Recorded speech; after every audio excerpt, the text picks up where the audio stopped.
a celebration, you know, a legacy, but a milestone it is as well, you know, as the school is now turning 20 years.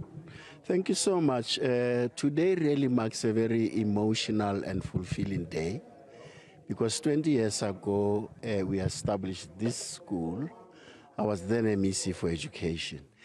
It was after I've taught several schools in the areas of Zeras, Lichtenberg, Slachole and other areas where I saw the appalling conditions under which the farm children studied under.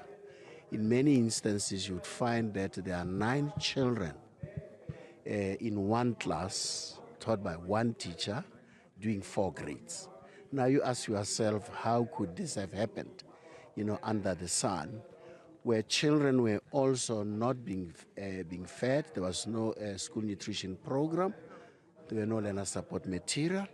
And in most instances, most of these educators were either not trained or poorly trained.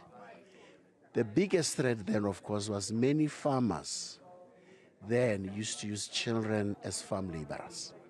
That's why teachers in those schools used to say when it comes to the planting season, together with the harvesting season in the farming community, the number of children dwindled. The sad thing was these children would then not go back to school after they would have dispersed their labor by assisting those farm workers. We're very proud. The school have grown incrementally from 504 learners in 2004 to 849 learners. It really left, you know, a tear in my eye when one young lady here mentioned that she's a master's student in economics, and another of her colleague is doing medicine from a farm school. And those who know the conditions, the habitat under which these children stay, the houses where they are staying, the environment where they are staying, could actually be trapped in the stereotype that farm children cannot achieve. Today, then, it's very, very important to say a point has been made that farm children, like all other children in the Republic, are children who deserve the best. This celebration or commemoration of the 20 years since inception of Onkgopotse Tiro, it's happening a day before Freedom Day.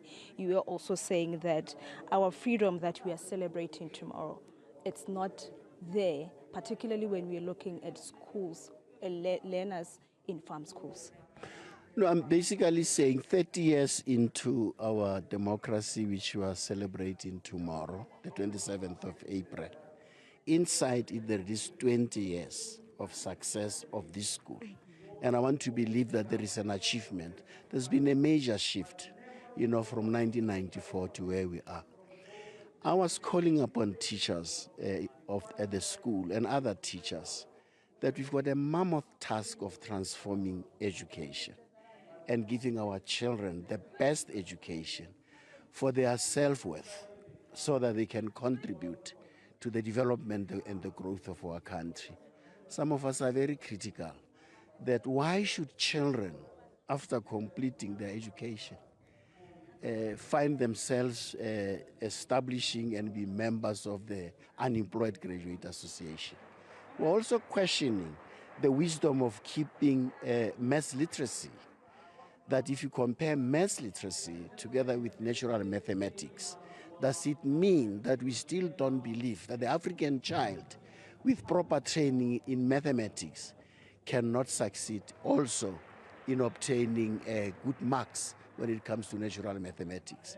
And I think time has come for us to do introspection and also to revisit and review the manner in which we are giving out our education and the support that we must equally give to teachers so that our children can be better than us, we the products of Bantu education, with all the stereotypes under which we suffered.